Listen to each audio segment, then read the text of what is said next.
Good morning, student. Today we start our fourth chapter of business study planning.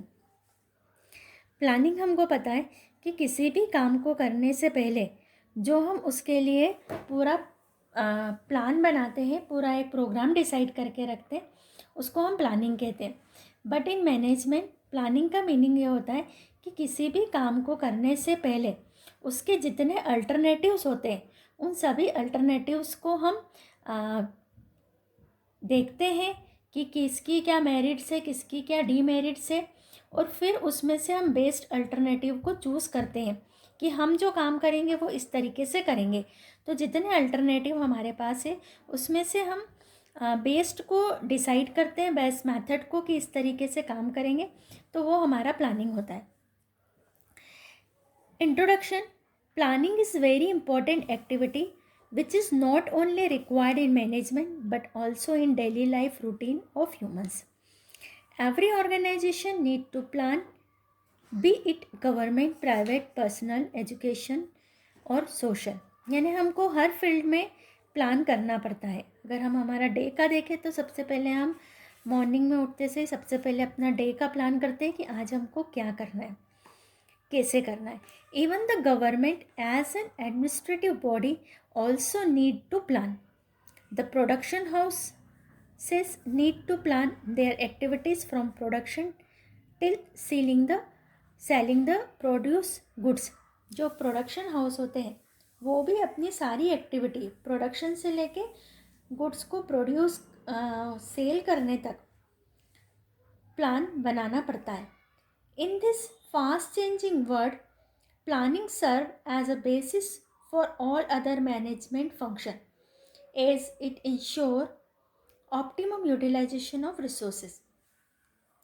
आज का जो हमारा fast changing word है उसमें प्लानिंग का मतलब होता है कि जो मैनेजमेंट के सारे वर्क होते हैं, फंक्शन, हमने फर्स्ट चैप्टर में पढ़ा है फंक्शन ऑफ मैनेजमेंट, उसमें हमने प्राइमरी फंक्शन और सेकेंडरी फंक्शन. तो सबसे पहला उसका काम आता है प्लानिंग, उसके बाद डायरेक्टिंग, कंट्रोलिंग, सिलेक्शन. तो इन सारे काम में जो सबसे पहला बेसिस है किसी भी काम को, चाहे वो हमारा ऑर्गेनाइजेशन का स्ट्रक्चर बनाना हो, चाहे हमारा सिलेक्शन की प्रोसेस करना हो, डायरेक्टिंग करना हो ऑर्गेनाइजेशन में, कंट्रोलिंग करना हो ऑर्गेनाइजेशन में, तो ये सारे वर्क का बेसिस हमारा होता है. फर्स्ट इसका बेसिस है हमारा प्लान. प्लान से हम क्या इंश्योर करते हैं? Optimum utilisation of resources. यानी जो भी रिसोर्सेज हमारे पास है, जो भी ऑर्गेनाइजेशन के पास जो लैंड है, बिल्डिंग है, मटेरियल है, मशीन्स है, ह्यूमन रिसोर्सेज है, एम्प्लॉयज़ है, लेबर है, कैपिटल है, इनका ऑप्टिमम यूटिलाइजेशन को हम इंश्योर करते हैं. बगैर प्लानिंग के अगर हम वर्क करते हैं तो हम जो हमारे रिसोर्सेस है उनका हम पूरा यूज़ नहीं कर पाते. A plan spell out how resources are to be put to use. Plan क्या है कि जो हमारे पास रिसोर्सेज है हम उनको कैसे यूज़ करेंगे ताकि हम मैक्सिमम प्रोडक्शन कर सकें एट लोएस्ट कॉस्ट.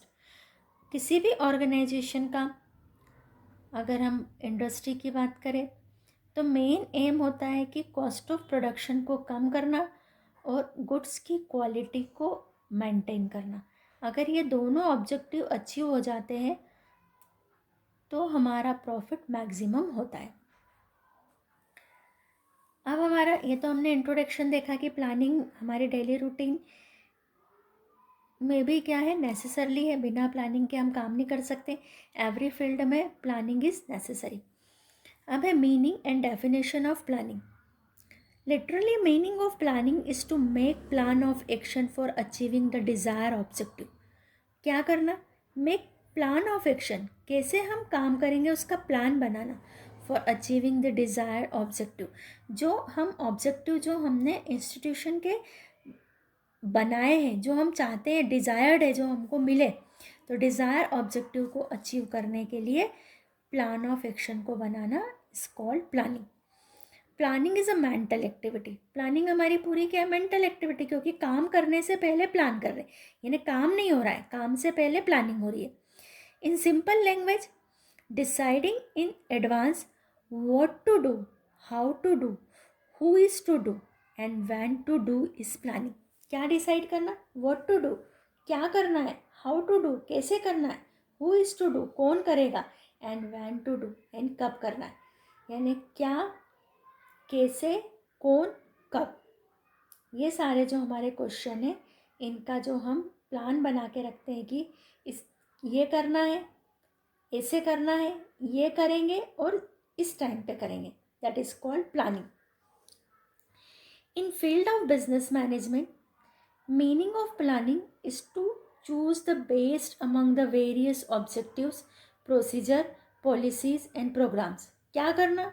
जो भी काम करने के हमारे पास में अल्टरनेटिव्स है, उन अल्टरनेटिव्स में से बेस्ट को चूज करना. वो अल्टरनेटिव चाहे ऑब्जेक्टिव्स के हो, चाहे प्रोसीजर के हो, चाहे पॉलिसीज के हो, चाहे प्रोग्राम के, बेस्ट को चूज करना is called planning. Any enterprises has to take many decision from its beginning till the end. हर इंटरप्राइजेस को बहुत सारे डिसीजन लेना पड़ता है बिगिनिंग से लेके एंडिंग तक. For example, while starting an industry, the decision has to be taken about the nature of business, location of business, type of organization, selection of people, etc.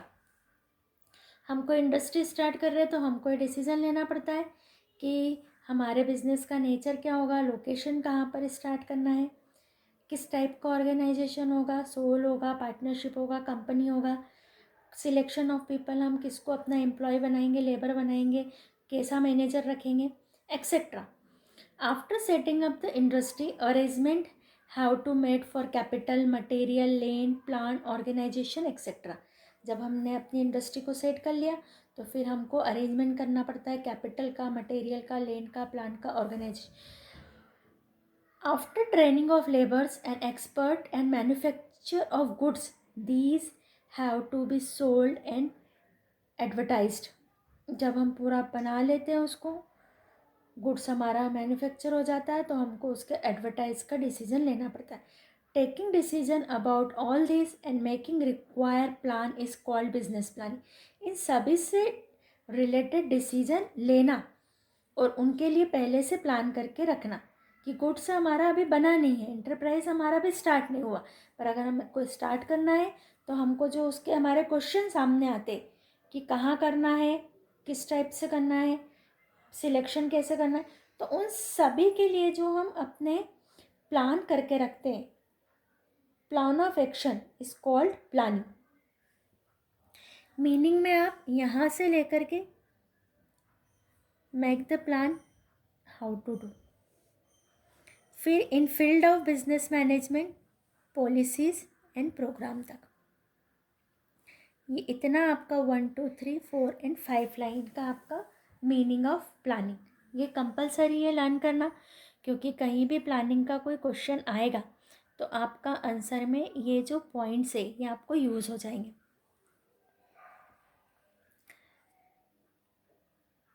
Definition आपको यहाँ पर 7 definition दी है. जो हमने अभी मीनिंग देखा उसी में से हमारी एक डेफिनेशन यहाँ पर है जो इजीली हमारी लर्न हो जाएगी. According to Koontz O'Donnell, planning is decided in advance. Planning is deciding the advance what to do, how to it, when to do it and who is to do it. ये जो हमने वहाँ meaning में करा है उसी को हम डेफिनेशन में डाल देंगे कुंटर्स ओडोनिल की. It make possible for things to occur which would not otherwise happen. तो ये हमारी पूरी डेफिनेशन जो हमने वहाँ से देखा उससे बन गई. On the basis of definition we can say that planning is a mental activity by which management select the course of action out of various alternatives to achieve the desired objective and establish coordination among the various managerial activity. जो हमारा मैंने planning is a mental activity, जब हम इसकी characteristics पे देखेंगे तो हमारे यहाँ पर आएगा इसकी मेंटल एक्टिविटी है प्लानिंग हमारी, तो हमारा वहाँ का भी एक डेफिनेशन से हमारी कैरेक्टरिस्टिक्स बन जाती है। और बेस्ट अल्टरनेटिव को चूज़ करना, action out of various alternative to achieve the desire objective. किसी भी काम को जब हम करने जाते हैं तो हमारे पास में उसके बहुत सारे अल्टरनेटिव होते हैं। जैसे हमको यहाँ से दिल्ली जाना है तो हमारे पास में अल्टरनेटिव है, हम बाय कार जाएं, बाय बस जाएं, बाय ट्रेन जाएं, बाय प्लेन जाएं, तो ये हमारे पास अल्टरनेटिव है। उसमें से हम जो बेस्ट हमारे लिए होता है उसको हम अपनी ऑर्गेनाइजेशन की कंडीशंस को देखते हुए हम डिसीजन लेते हैं कि ये हमारे लिए सबसे बेस्ट है। तो जो भी वेरियस अल्टरनेटिव्स है उसमें से बेस्ट को चूज़ करना, ताकि हमारे जो एंटरप्राइज के जो डिज़ायर्ड ऑब्जेक्टिव है, हमको पता है कि जो भी हमारा फाइनेंशियल इंस्टीट्यूशन बनता है तो वो सबसे पहले अपने ऑब्जेक्टिव डिसाइड करता है। तो उन डिज़ायर्ड ऑब्जेक्टिव को अचीव करने के लिए जो बेस्ट अल्टरनेटिव को चूज़ करना, ताकि इस्टेब्लिश कोऑर्डिनेशन आ जाए हमारी वेरियस मैनेजरियल एक्टिविटी में। तो डेफिनेशन की आगे से 5 लाइनें, मीनिंग की 5 लाइनें, कुंटज और डोनेल की डेफिनेशन, और ये जो आपको डार्क में दे के रखा है इतना आपको लर्न करना है और कॉपी में लिखना है। ये डार्क भी लिखना कंपलसरी है मीनिंग एंड डेफिनेशन में, क्योंकि ये ऐसे पॉइंट्स है जो हमारे प्लानिंग के चैप्टर में बार बार हमको यूज़ होते रहेंगे। Characteristics of planning. Following characteristics of planning emerge on analyzing the above stated definition. इन्हीं डेफिनेशन में से हमारे कैरेक्टरिस्टिक्स निकल के आएंगे। First, objectives oriented activity. जो हमारी प्लानिंग है वो क्या है, हमारी ऑब्जेक्टिव ओरिएंटेड। दैट मीन्स हम यहाँ पर जब भी पढ़ रहे हैं तो क्या पढ़ रहे हैं कि हमको बेस्ट अल्टरनेटिव को चूज़ करना चाहिए जिससे कि हम डिज़ायर ऑब्जेक्टिव को अचीव कर सके। तो हमारा जो प्लानिंग होती है वो क्या होती है, ऑब्जेक्टिव ओरिएंटेड। यानी हम जो प्लानिंग करते हैं वो किसको बेस बना के करते हैं, जो हमारे ऑब्जेक्टिव है। सपोज हमने ऑब्जेक्टिव बनाया कि इस करंट ईयर में हमको अपना टर्नओवर 10 लाख का करना है, तो हमारी जो प्लानिंग होगी वो किसके अकॉर्डिंग होगी, ऑब्जेक्टिव की। हमारा ऑब्जेक्टिव है कि हमारा टर्नओवर 10 लाख करना है, तो हमको जो भी हम प्लानिंग करेंगे वो उसके अकॉर्डिंग करेंगे। तो planning is objective oriented activity. Setting purpose और objective is necessary for making plans. Every future plan is made on the basis of goals and objective which an organization want to be achieve. जो हम purpose set करते हैं, objective और necessarily for making plans. हम अगर कोई planning कर रहे हैं तो प्लानिंग से पहले हमारे पास ऑब्जेक्टिव होना ज़रूरी है। बिफोर ऑब्जेक्टिव हमको कुछ पता ही नहीं है कि हमको अचीव क्या करना है, तो हम प्लान क्या करेंगे। सपोज़ अगर आपने अपने ईयर का प्लान रखा है कि मुझे अपने 90% लाना है, 80% लाना है, फिर आप उसके हिसाब से अपना पूरा ईयर का प्लान करेंगे कि मुझे जुलाई में इतना कोर्स करना है, अगस्त में इतना करना है, सितंबर में इतना करना है, यहाँ तक मेरा फिनिश हो जाएगा, फिर मैं फर्स्ट रिवीजन करूँगा, फिर मैं सेकंड रिवीजन करूँ।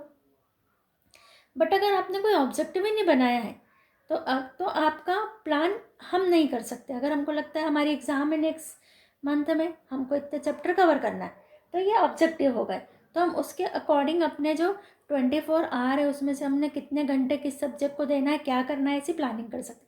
पर without objective we can't making the plan. Second point है बेस्ड ऑन फॉरकास्टिंग, यानी ये पूरा फॉरकास्टिंग पर बेस्ड है। हम फ्यूचर में देखने की कोशिश करते हैं प्लान से। अगर हमने मॉर्निंग में उठे हैं और हमने सोचा कि आज हमारा दिन का ये प्लान है कि हमको ये काम करना है, तो डैट मीन्स हम फ्यूचर के लिए कर रहे हैं, हम फॉरकास्टिंग कर रहे हैं, फ्यूचर के लिए सोच रहे हैं। Management tries to peep into the future, future में देखने की कोशिश करते हैं through the planning. Planning help in scientific assessment for future problems and uncertainties. जब हम प्लान करते हैं तो हमको ये ध्यान में रखना पड़ता है, क्योंकि प्लान हमारा फ्यूचर के लिए होता है, कभी भी प्रेजेंट के लिए या पास्ट के लिए प्लान नहीं होता, प्लान होता है फ्यूचर के लिए।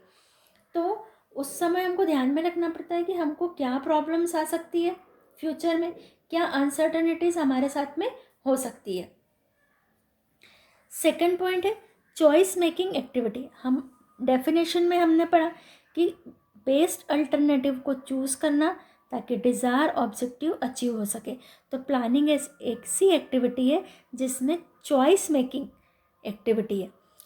Choosing the best alternative is the basic activity of planning, कि काम करने के तरीके में से हम कौन सा काम किस तरीके से करेंगे, किससे करवाएंगे, किस समय करवाएंगे, क्या करवाना है। तो बेस्ट अल्टरनेटिव का, हमारे पास 4 व्यक्ति है, 4 में से हम ये काम उससे करवाएंगे, एक पर्सन से। तो ये हमने क्या करा, बेस्ट अल्टरनेटिव को चूज़ करना is called planning. It involves evaluate and selection the best course of alternative and then making policies and strategies based on it। हम सारी जो हमारे पास अल्टरनेटिव है उन सबको हम इवेल्युएट करते हैं कि कौन सी कितनी अच्छी है, किसकी क्या मेरिट्स है, किस में क्या प्रॉब्लम है, किस में क्या डिफ़िकल्टी है, और फिर उसमें से बेस्ट को सिलेक्ट करना और उसी के हिसाब से अपनी प्लानिंग और स्ट्रेटेजीज को बनाना। तो चॉइस मेकिंग एक्टिविटी होती है हमारी प्लानिंग। यूनिवर्सल एक्टिविटी, ये ऐसी एक्टिविटी होती है जो हमारे सारे एस्पेक्ट में होती है प्लानिंग। हमने देखा है अभी इंट्रोडक्शन में कि ऐसा नहीं है कि सिर्फ बिजनेस में ही या जहाँ मैनेजमेंट हो रहा है, जहाँ मैनेजर बैठा है वो ही प्लान करता है। लाइफ के हर एस्पेक्ट में हमको मैनेजमेंट यूज़ होता है, और मैनेजमेंट हमारे जो मैनेजमेंट के लेवल है, टॉप, बॉटम, मिडिल, तो तीनों लेवल पर मैनेजमेंट नेसेसरली होता है। Planning is a universal activities. It is perform by managers of all levels of management and is done in all type of organisation. सभी तरह के, स्कूल है, कॉलेज है, हॉस्पिटल है, मंदिर है, आपका जो भी आपका होगा, बिजनेस एक्टिविटी है, ट्रेड है, कॉमर्स है, ऑक्सिलरी ट्रेड है, बैंक है, इंश्योरेंस है, गवर्नमेंट है, हमारी जो ह्यूमन की जो भी एक्टिविटीज़ होती है उनमें सब में प्लानिंग आता है। अब यहाँ पर एक आपको स्कूल का एग्जाम्पल दे के रखा है कि एक स्कूल है, तो स्कूल में भी हमको क्या करना पड़ता है, प्लानिंग करना पड़ती है। डे टू डे की प्लानिंग करना पड़ती है, एनुअल फंक्शन है तो उसकी प्लानिंग करना पड़ेगी, स्पोर्ट्स डे है तो उसकी प्लानिंग करना पड़ेगी, प्रॉपर कोऑर्डिनेशन रखना पड़ेगा हमको, स्कूल, पेरेंट्स, टीचर, स्टाफ। तो ये सब कुछ, ये एग्जाम्पल आप लोग पढ़िए। 4 हमारी कैरेक्टरिस्टिक्स हो गई है। 5th हमने बोला था कैरेक्टरिस्टिक्स में से हमारी निकल के आती है mental activity. We know planning is a mental activity, not a physical activity. Planning is a mental activity. It involves vision and foresightness on the part of the planner to make the successful plan। Mental activity है, इसमें क्या involve होता है, जो planner है, planner का जो vision, यानी जो उसका दूरदर्शिता है, उसकी जो उसका विज़न है, जो उसका सोचने का सीमा, लिमिट है उसकी, जिसके विज़न जितना बड़ा होगा उसकी प्लानिंग उतनी अच्छी होगी। बेसिक फंक्शन, ये भी हमने डेफिनेशन में देखा था कि planning is a primary function of the management. It proceed the performance of all other functions like organisation, planning, staffing, directing and controlling. अभी हमने देखा था कि हमारे सारे वर्क होते हैं मैनेजमेंट के, और उन सारे फंक्शन का जो बेस होता है वो प्लानिंग। तो ये जो 6 पॉइंट है आपको अच्छे हैं। Continuous activity, planning is never ending activity. Planning हमारी क्या है, नेवर एंडिंग एक्टिविटी, कभी ख़त्म नहीं होती है। Plan needs continuous review depending upon the needs of situation. ऐसा नहीं है कि हमने पूरे ईयर की प्लानिंग करके रख दी और हम अब बिल्कुल निश्चिंत होकर बैठ जाएंगे कि हाँ अब प्लान के अकॉर्डिंग काम हो। हमको डे टू डे सिचुएशन के हिसाब से, मार्केट की कंडीशन को, गवर्नमेंट की पॉलिसीज़ को देखते हुए हमको अपना कंटिन्यूस रिव्यू करना पड़ेगा सिचुएशन के हिसाब से। A manager has to make new plans and modify the existing plan to achieve the goals of the organisation. Mid में भी ऐसा हो सकता है कि हमको प्लान में कुछ चेंज करना पड़े, मॉडिफाई करना पड़े, तो वो भी हमको करना पड़ते हैं, तभी जा कर के हमको। तो हमारा प्लान कैसा होना चाहिए, फ्लेक्सिबल होना चाहिए, कि अगर उसमें if necessary we change the plan, तो हमारी फ्लेक्सिबिलिटी होना चाहिए। देन प्लानिंग इज़ फ्लेक्सिबल, हमने अभी पढ़ा कि हमारा प्लान क्या होना चाहिए, फ्लेक्सिबल होना चाहिए। Planning is done for the future and future is uncertain. It is possible that the fact and situation on which plans were based changes, this will lead the changes in the future plans as well. हमने क्योंकि future के लिए planning करी है और future में हो सकता है कि कुछ चेंजेस आ जाए, तो हमारा प्लान इस तरीके का होना चाहिए कि हम उसमें चेंज कर सकें। Planning creates coordination. प्लानिंग से कोऑर्डिनेशन आता है। Planning answer the basic question on how, what, who, when, where etcetera. Thus, it helps to clarify doubts and establishing coordination among the various activities of management. कौन करेगा, कैसे करेगा, कब करना है, how, what, who, when, where. तो इससे जब हम इन सारे प्रॉब्लम्स का कोई सॉल्यूशन ढूंढ के रखते हैं तो हमारा सब में क्या आ जाता है, कोऑर्डिनेशन आ जाता है एक्टिविटीज़ में। तो planning considers limiting factors. The availability of resources should be kept in mind before making plan. हम प्लान कर रहे हैं तो हम सबसे पहले दिमाग में रखेंगे कि हमारे पास में कौन कौन से रिसोर्सेज अवेलेबल है। Manager must keep in mind the financial, human, technical capabilities in mind while making plan. हमारे पास कितने रिसोर्सेज है, क्या फाइनेंशियल पोजिशन है, क्या ह्यूमन रिसोर्सेज की क्या टेक्निकल कैपेबिलिटी है हमारी, तो उन्हीं के अकॉर्डिंग प्लान बनता है। If these limitations are ignored, then the plan are to bound to fail. हमको अगर हमारे पास वो टेक्नोलॉजी है ही नहीं और हम प्लान में लिख देंगे कि हम इस टेक्नोलॉजी पे वर्क करेंगे, तो हमारे प्लान क्या हो जाएंगे, फेल हो जाएंगे। वेरी वेरी IMP क्वेश्चन है हमारा, characteristics of planning. Any 6 point आपको लर्न करना है और पॉइंट इतने इजी हैं आपके कि जब आप मीनिंग और डेफिनेशन की जो हमने लाइनें देखी है उन्हीं में से हमारे ये पॉइंट्स निकल के आए हैं। अब है हमारा second, objectives of planning. Planning करने के ऑब्जेक्टिव्स क्या होते हैं? Following are the main objectives of planning. Provides direction. Planning क्या प्रोवाइड करता है? Direction. Planning lays the foundation for other activities. It provides the direction to all other activities to management. हमने देखा है कि मैनेजमेंट का जो बेसिक वर्क होता है वो प्लानिंग, और प्लानिंग के अकॉर्डिंग ही फिर जो अदर फंक्शन हमारे होते जैसे ऑर्गेनाइजिंग, स्टाफिंग, डायरेक्टिंग, कंट्रोलिंग, तो ये हमारे वर्क कब करते, जब हमने प्लानिंग करके रखा है। तो प्लानिंग हमको डायरेक्शन प्रोवाइड करता है कि हम अदर एक्टिविटी को परफॉर्म कर सकें। इस्टेब्लिश हार्मोनी, हमने अभी ऊपर भी देखा था कि प्लानिंग क्रिएट कोऑर्डिनेशन, हार्मोनी आती है इससे, कोऑर्डिनेशन आता है। It establish the harmony among the various managerial activity. Without planning no one would know what is to be done and what is not to be done. अगर हमने plan नहीं करा होगा तो ऑर्गेनाइजेशन में किसी को यही नहीं पता होगा कि क्या करना है और क्या नहीं करना है। अगर हमने प्लान करके रखा है तो हमको पता चलता है कि हमको ये करना है और हमको ये नहीं करना है। Then third point, planning provides necessarily information. जब हम प्लान बनाते हैं तो उससे हमको नेसेसरली जो भी इंफॉर्मेशन हमको चाहिए काम करते समय वो हमको मिलती है। Planning help in providing necessarily information about the goals and aims of the organization to internal as well as external peoples। जो प्लानिंग हमको नेसेसरली इंफॉर्मेशन प्रोवाइड करता है कि हमारे ऑर्गेनाइजेशन के गोल क्या है, एम्स क्या है, और हमारे इंटरनल गोल्स क्या है, हमारे एक्सटर्नल लोगों से जो गोल्स क्या है। तो जब हमको ये सब नेसेसरली इंफॉर्मेशन होती है, चाहे वो लेबर हो, एम्प्लॉई हो, मैनेजमेंट चाहे वो टॉप लेवल का हो, मिडिल लेवल का हो, बॉटम लेवल का, जब उसको इस तरीके से प्लान पता होता है तो उसको नेसेसरली इंफॉर्मेशन मिल जाती है। Planning brings economy. जब हम काम प्लान करके करते हैं तो हमारी ऑर्गेनाइजेशन में इकोनॉमी आती है, यानी हमारी कॉस्ट ऑफ प्रोडक्शन कम होती है। प्लानिंग हेल्प इन अवॉइडिंग वेस्टेज।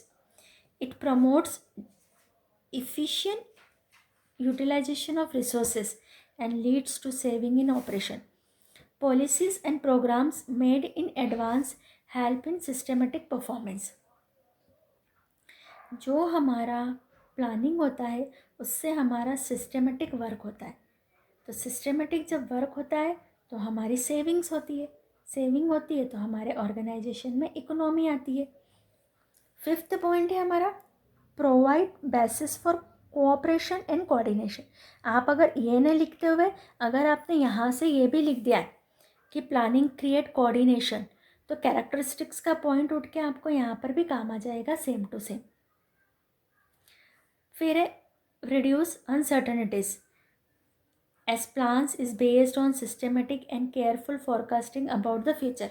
जब हम प्लान बनाते हैं तो हम सिस्टमेटिक और केयरफुली फॉरकास्टिंग करते हैं फ्यूचर में, कि फ्यूचर में ये प्रॉब्लम्स आ सकती है, ये अनसर्टेनिटीज़ आ सकती है। उन सबको हम माइंड में रखते हुए जब प्लान करते हैं तो हमारी अनसर्टेनिटीज़ रिड्यूस हो जाती है। अचानक ऐसा नहीं होता कि हमारे बिजनेस के सामने कोई सडनली कोई प्रॉब्लम आ जाती है, क्योंकि हम सारी अनसर्टेनिटीज़ और सारी प्रॉब्लम्स को पहले ही थिंकिंग करके सोच के रखते हैं। It help in reducing the risk of future and take timely precaution. ये हमको बताता है कि हम फ्यूचर की रिस्क को कैसे रिड्यूस कर सकते हैं और कैसे हम टाइमली डिसीजन ले सकते हैं। Provide criteria for decision making for managers have to be take continuous decision. Plan provide to require framework for making correct and timely decision. Management का वर्क होता है टाइम टू टाइम डिसीजन लेना, और planning उनको वो framework required कराती है जिससे कि वो करेक्ट और टाइमली डिसीजन ले लेते हैं। वेरी सिंपल है, एक दो पॉइंट आप कहाँ से ले सकते हो, कैरेक्टरिस्टिक्स से भी ले सकते हैं। तो ऑब्जेक्टिव्स एनी 4 पॉइंट। तो आज हमारा जो हमने कवर करा है वो है मीनिंग ऑफ प्लानिंग, डेफिनेशन कुंटज और डोनिल की आपको करना है क्योंकि वो सबसे सिंपल है और मीनिंग से ही बन जाती है। कैरेक्टरिस्टिक्स पढ़ना सारी है अच्छे से, बिकॉज बेस है आपके चैप्टर का। और उसके बाद में आपको एनी 6 पॉइंट के कैरेक्टरिस्टिक्स, क्योंकि वेरी IMP क्वेश्चन है, और ऑब्जेक्टिव आपको एनी 4 पॉइंट आपको लर्न करना है, कॉपी कंप्लीट करना है, कॉपी में आपको लिखना है।